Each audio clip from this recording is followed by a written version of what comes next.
Hi friends, Tamil பேசும் அனைத்து நல்ல உள்ளங்களுக்கும் எனது அன்பான வணக்கங்கள். இன்னைக்கு நம்ம என்ன பார்க்க போறோம்னா, லைக் இந்த play stations and Xbox, play station 2, play station 1 இதில் நம்ம நிறைய விதமான கேம்ஸுங்களை விளையாடுவோம். ஆனால் அதேமாரி கேம்ஸுங்களை நம்மளால் ஃபோனில் விளையாட முடியுமான்னு கேட்டால் விளையாடக்கூடிய வாய்ப்புகள் ரொம்பவே அதிகமாக இருக்குது. அதை பற்றின நிறைய வீடியோஸ்லாம் நீங்கள் பார்த்துருப்பீங்க. அந்த வீடியோ மாரி தான். பட் இந்த வீடியோவில் அதுக்கேற்ற கொஞ்சம் ஏதாவது எக்ஸ்ட்ரா கொஞ்சம் டிப்ஸ் இருக்கும்னு நான் நம்புகிறேன். ஏன்னா நான் கூடமே அந்த வீடியோஸில் பார்த்துருக்கேன். அந்த ஆப் டவுன்லோட் பண்ணி அந்த ஆப்பில் இந்த கேம்ஸ் எல்லாம் விளையாட முடியுமே காட்டுவாங்களே தவிர அது டவுன்லோடிங் எப்படின்றது உங்களுக்கு காட்டியிருக்க மாட்டாங்க. இன்னைக்கு அதை உங்களுக்கு முழுமையாக விவரமாக நான் காட்ட போகிறேன். அண்ட் வீடியோக்குள்ள போகிறதுக்கு முன்னாடி உங்கள் எல்லாருக்குமே என்னுடைய மனமான வணக்கங்கள். தேங்க்ஸ். அண்ட் இன்னைக்கு நம்ம பார்க்க போகிற முதல் ஆப்பை பற்றி என்னன்னாக்கா, பிளே ஸ்டேஷன் ஆப் பற்றி. இன்னைக்கு நம்ம பார்க்க போகிற ஆப்போடைய பேர் PPSSPP. இதை பற்றி சொன்னோன்னா, இது ஒரு நல்ல ஒரு ஆப். இதோடைய கிராஃபிக்ஸ் கூடவே ரொம்பவே நல்லா இருக்கும். அண்ட் இதோடைய ஹெச்டி ரெசல்யூஷன்ஸ் அந்த கேம்ஸுக்கு பக்காவான ஒரு ஹெச்டியை கொடுக்கும். எந்த ஒரு நீங்கள் அந்த பிளே ஸ்டேஷன் பிஎஸ்பியில் விளையாடுறதும் சரி, இல்லை பிளே ஸ்டேஷனில் விளையாடுற கேம்ஸ் இருக்கும், நீங்கள் இது கூட கம்பேர் பண்ணி பார்க்கலாம். எதுக்குமே அவ்வளோ ஒன்றும் வித்தியாசங்கள் இருக்காது. எந்த ஒரு இடத்துலையும் கிராஃபிக்ஸ் லேக் ஆகாது அண்ட் கிராஃபிக்ஸ் கம்மியாகவும் ஆகாது. உங்களுக்கு தேவையான ஒரு பக்காவான ஒரு கிராஃபிக்ஸ் இதில் இருக்கும். அண்ட் இதனால நீங்கள் பேட்டரி ஏதாவது எஃபெக்ட் ஆகுமான்னு கேட்டால் அவ்வளோ ஒன்றும் வாய்ப்புகள் கிடையாது. ஏன்னா இது நானும் லாஸ்ட்டாக ஒரு 8 இயர்ஸாக நான் விளையாடிருக்கேன். இந்த ஆப்பை யூஸ் பண்ணியிருக்கேன். பட் அது இது வரைக்கும் கூட அந்த அளவுக்கு எந்த ஒரு ஆப்ஸ் ப்ராப்ளம் ஒன்றும் கிடையாது. எல்லாமே நல்லா தான் போயிட்டுருக்கு. அண்ட் இதில் நீங்கள் God of War, GTA Vice City, shooting games, adventure games, நிறைய விதமான கேம்ஸுங்க விளையாடலாம். ஆனால் இந்த கேம்ஸை நீங்கள் விளையாடணுன்னாக்கா இதுக்கு தனியாக ஒரு வெப்சைட்ஸ் இருக்குது. அந்த வெப்சைட்டுக்கு நீங்கள் போய் ஜஸ்ட் PPSSPP ஸ்பேஸ் ROMs, அதாவது ROMS இப்படி நீங்கள் டைப் பண்ணிங்கனாக்கா லிஸ்ட்டு வரும். அந்த லிஸ்ட்டில் நீங்கள் எந்த ஒரு ஃபஸ்ட் ஆர்ட்டு செகண்ட் ஆர்ட்டு நீங்கள் கிளிக் பண்ணி உள்ளே போனீங்கன்னாக்கா அதில் உங்களுக்கான தேவையான கேம்ஸுங்க லிஸ்ட்டு நிறையவே நீங்கள் பார்க்கலாம். அதில் உங்களுக்கு தேவையான ஒரு கேமை நீங்கள் செலக்ட் பண்ணி டவுன்லோட் பண்ணலாம். அது டவுன்லோட் பண்ண பிறகு ZAchiever இருக்கு இல்லைங்களா, லைக் ஃபோன்லேயே நீங்கள் அந்த கேம் இன்ஸ்டால் பண்ணாக்கா ப்ளே ஸ்டோருக்கு போங்க, ZAchieverன்னு சொல்லிட்டு ஒரு கிரீன் கலர் ஃபைல் இருக்கும். அதை டவுன்லோட் பண்ணி அந்த ஃபைல் ஓப்பன் பண்ணிவிட்டு நீங்கள் அது மூலிமா நீங்கள் கேம்ஸை டவுன்லோட் பண்ணது ஆல்மோஸ்ட் உங்கள் ஃபோனில் டவுன்லோட் லிஸ்ட் தான் இருக்கும். அந்த ஃபோல்டரை ஓப்பன் பண்ணி அந்த கேமை கிளிக் பண்ணிங்கனாக்கா எக்ஸ்ட்ரா இயர் கேட்கும். நீங்கள் அதை கொடுத்தீங்கனாக்கா அது கன்வெர்ட் ஆக கொஞ்சம் டைம் இருக்கும். டைம்லாம் ஜாஸ்தியாக கிடையாது, ஒரு 1 மினிட் இருக்கும். அவ்வளோதான்.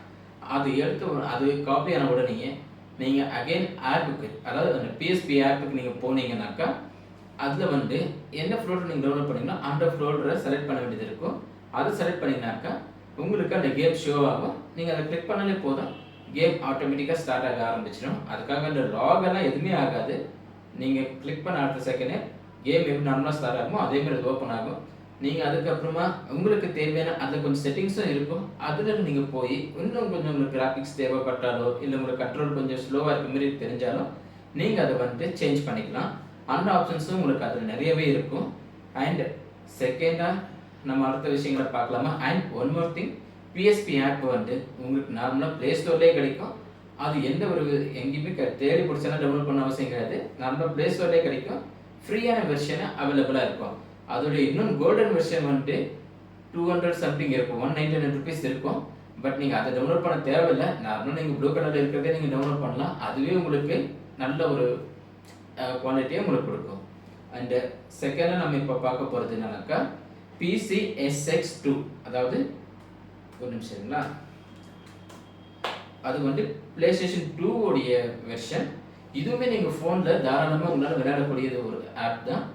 இந்த ஆப்புக்கும் சேம் இப்போ நான் சொன்ன மாதிரி தான் நீங்களும் இதுக்கான கேம்ஸை டவுன்லோட் பண்ண வேண்டியது இருக்கும். ஆனால் இது PPSSPP ROMs அந்த கேம்ஸ் இதுக்கு சப்போர்ட் ஆகாது. இதுக்கு நீங்கள் டவுன்லோட் பண்ண வேண்டியது எப்படின்னாக்கா PCSX2 ஸ்பேஸ் ROMS சேம் தான். அதே கலந்துமா நீங்கள் ட்ரை பண்ணிங்கன்னா இதுக்கு வரக்கூடிய கேம்ஸுங்கள் நிறையவே வரும். இது ஆல்மோஸ்ட் உங்களுக்கு God of War 1, God of War 2, GTA Vice City, Grand Theft Auto, இன்னும் நிறைய விதமான கேம்ஸஸ் இருக்குது. ஆனால் அதுக்கேற்ற ரேம்ஸும் இருக்குது. இப்போது just God of War 1 or 2 பார்த்தீங்கன்னாலே ஒரு 6-7 GB கிட்ட இருக்கும்.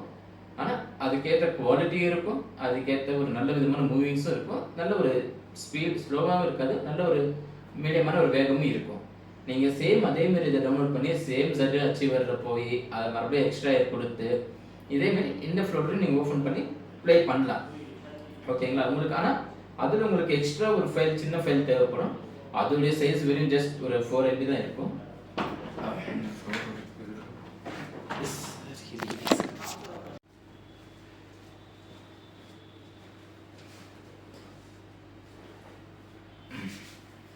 அந்த ஃபைலோட பேர் தான் BIOS. இந்த ஃபைலை வந்து நீங்கள் நார்மலாக ஈஸியாக டவுன்லோட் பண்ணலாம். லைக் சேம் ஜஸ்ட் குரோமுக்கு போங்க, அந்த PCSX2ன்னு போட்டு பக்கத்துலேயே BIOSன்னு ஃபைல் சர்ச் பண்ணுங்கள்.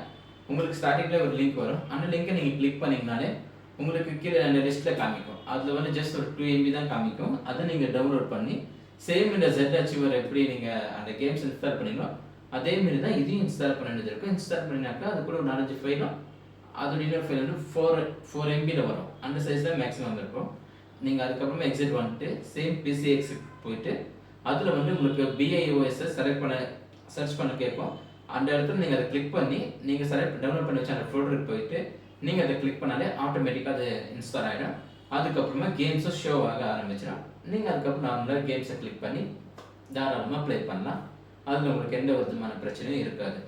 அண்ட் இதுக்கப்புறம் வந்து PS3 வந்து நிறைய பேர் சொல்கிறாங்க அதுக்கான எமுலேட்டர்ஸ் வந்துருக்குன்ட்டு அண்ட் வெனிலேட்டர் மூலிமா அதை ப்ளே பண்ண முடியும்ட்டு. But no chances. அது நான் நிறையவே ட்ரை பண்ணிட்டேன், நிறைய விதமான ஆப்ஸை ட்ரை பண்ணிட்டேன், எதுலேயுமே அது இப்போதைக்கு வரலை. ஓகேங்களா? இப்போதைக்கு ஃபோனில் PS3 ஆப்ஸை கேம்ஸை விளையாட முடியாது. அதுக்கான கம்ஃபர்டபிலிட்டி நம்ம ஃபோனில் இல்லை. ஏன்னா ஒரு கேமுமே 15 GB, 20 GB, 25 GB இருக்குது. அந்த கேம்ஸை விளையாடுற அளவுக்கு நம்மளோட ஃபோனில் கெப்பாசிட்டி இல்லை. இன்கேஸ் ஃப்யூச்சரில் வரதுக்கான வாய்ப்புகள் அதிகம். ஆனால் இப்போதைக்கு அது இல்லை. தேவையில்லாத நீங்கள் வீடியோஸுங்களை பார்த்து உங்களோட நேரத்தை வேஸ்ட் பண்ணாதீங்க. தேவையில்லாத ஆப்ஸை இறக்கி உங்களோட ஃபோனையும் நீங்கள் வேஸ்ட் பண்ணிக்க போகாதீங்க. இன்கேஸ் ஃப்யூச்சரில் வந்துச்சுன்னா அதுக்கப்புறமா நம்ம அதை ட்ரை பண்ணலாம். அண்ட் இப்போ இன்னொரு வேற எமுலேட்டர்ஸ்னாக்கா புதுசாக வந்துருக்கிறதுல வந்து YUZUன்ட்டு லைக் இது வந்து நிண்டெண்டோ ஸ்விட்சோடைய எமுலேட்டர். ஓகேங்களா? அந்த எமுலேட்டர்ஸில் வந்து நம்ம ப்ளே ஸ்டேஷன் விளையாடுற கேம்ஸ் அதிகபட்சம் இருக்காது. அதுக்கான நிறைய வேறு விதமான கேம்ஸுங்க இருக்கும். ஃபுட்பால்ஸ், மேரியோ, இந்தமாதிரி ஒரு சிலமான டிஃப்ரென்ஸான கேம்ஸுங்க இருக்கும். ஆனால் எல்லாமே 5 GB, 6 GB, 7 GBக்கு மேலே தான் இருக்கும். எதுவுமே கம்மியான ஜிபியில் கிடையாது. அதுக்கேற்ற ஒரு நல்ல குவாலிட்டியும் அதில் இருக்கும். லைக் மேரியோனா பழைய ப்ளே ஸ்டேஷன் விளையாட இருக்குமாப்பா, சின்ன சின்ன கேம்ஸ் விளையாட இருக்குமானாக்கா இதில் இருக்கிற மேரியோ வந்து 3D எஃபெக்டில் ஒரு நல்ல குவாலிட்டியாக இருக்கும். அதுக்கேற்ற MBயும் அதோட ஜிபியும் கூட அதிகம். ஏன்னா நான் டவுன்லோட் பண்ணது ஒரு 5 GB அளவுக்கு இருக்குது, 2 GB அளவுக்கும் இருக்குது. பட் நல்ல ஒரு குவாலிட்டி இருக்கும். சேம் இதே மாதிரி தான் ப்ளே ஸ்டேஷனுடைய கண்ட்ரோலர் மாதிரி தான் அதுக்கும் இருக்கும். நீங்கள் அதை தாராளமாக விளையாடலாம். நான் அதிகபட்சம் இப்போதைக்கு மேரியோ மட்டும் தான் விளையாடி இருக்கேன். அதனால எனக்கு அதோடைய எக்ஸாக்டாக தெரியாது எந்த அளவுக்கு பெட்டராக இருக்கும்ட்டு. இன்கேஸ் ஃபியூச்சரில் தெரிஞ்சால் அதை பற்றின வீடியோவும் நான் இதில் அப்லோட் பண்ணுறேன். இப்போ இந்த வீடியோவில் வந்து நீங்கள் பார்த்த நிகழ்வில் சில இடத்துல வந்து லைக் கட்டாயம் வந்த மாதிரி இருக்கும். ஏன்னா லைக் நான் இப்போ வந்து எனக்கான தனியாக ஸ்பேஸ் இல்லை. இது வந்து என்னோட ஆஃபீஸ் ஸ்பேஸில் யூஸ் பண்ணுறதுனால அப்பப்போ கொஞ்சம் சின்ன சின்ன வேலை வரதுனால கொஞ்சம் டிஸ்டர்பன்ஸ் ஆகிட்டு இருக்கு. இப்போதைக்கு என்னால் முடிஞ்ச அளவுக்கு நான் ஒரு பெஸ்ட்டை கொடுத்துருக்கேன்னு நான் நம்புகிறேன். உங்களோட சப்போர்ட்ஸ் எனக்கு இருக்கும்னு நம்புகிறேன். அண்ட் உங்களுக்கு வேறு ஏதாச்சும் தகவல்கள் தேவைப்பட்டாலும் எனக்கு நீங்கள் இதில் கமெண்ட்டில் நீங்கள் கமெண்ட் பண்ணுங்கள். நீங்கள் எதை பற்றின தகவலை கேட்குறீங்களோ அதை பற்றின தகவல்களை முழுசாக விவரமாக எல்லாத்தையுமே ஆராய்ச்சி உங்களுக்காக அதை ஒரு வீடியோவை நான் இதில் போடுறேன். அண்ட் இவ்வளோ தான் எமுலேட்டர்ஸ்னு கேட்டிங்கன்னா இல்லை, நிறையவே எமுலேட்டர்ஸ் இருக்குது. ஆனால் அது எல்லாமே கொஞ்சம் ஓல்டு மாடல்து. பழைய கேம்ஸ் இந்த சின்ன சின்ன கேம்ஸ் எல்லாம் விளையாடுற மாதிரியான நிறைய எமுலேட்டர்ஸ் இருக்குது. அதை பற்றியெல்லாம் போட்டோம்னா வீடியோ ரொம்ப லென்த்தாக போகும். நான் அந்த அளவுக்கு இருக்க விரும்பலை. சின்னதாக ஷார்ட் அண்ட் ஸ்வீட்டாக முடிக்கலான்னு ட்ரை பண்ணியிருக்கேன். அதனால தான் இதை ஸ்வீட்டாக முடிக்கிறேன். Thank you friends and Jai Hind.